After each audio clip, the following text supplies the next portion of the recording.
ఏమంటే బలి వాసన వస్తున్నాయి, బజ్జీలు వేసినట్టున్నావు. అవునరా, ఏడున్న బలి టయానికి వస్తావు, పెట్టిస్తీ. ఆంటీ బజ్జీ ఎంత బాగా ఇస్తుందో. మళ్ళీ ఏమనుకుంటుంది మా అమ్మ అంటే? విద్యా హాసిని ప్రతిమేశ్వరులు వచ్చింటి కూడా బాగుండు. అవునవును, ఆలు బజ్జీ అయితే సూపర్. ఆంటీ బజ్జీలు భలే ఉన్నాయి ఆంటీ. మా అమ్మ ఏమంటే ఇష్టం బాగా చేస్తుంది. అవును శిశిర, చాలే భలే చెప్పావు గానీ. రే అవన్నీ నీకేరా, ఎక్కడికి పోవు, నిదానంగా తిను. కరువులో ఉన్నావు కదరా మా నాయనా. అమ్మ ఉంది పిసినాది, ఏమీ చేయదు. ఎట్లయితే ఏం లేవు, వచ్చిన ఫుల్ గా పట్టు పట్టేలా.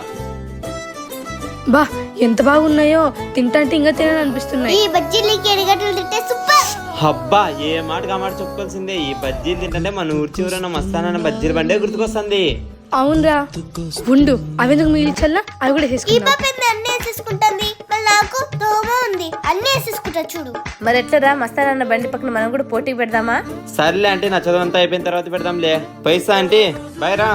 వీడు బజ్జీలు తినకి వచ్చినట్టున్నాడు. వచ్చిన పని అయిపోయింది కాబట్టి ఊరికే పోతాన్నాడు.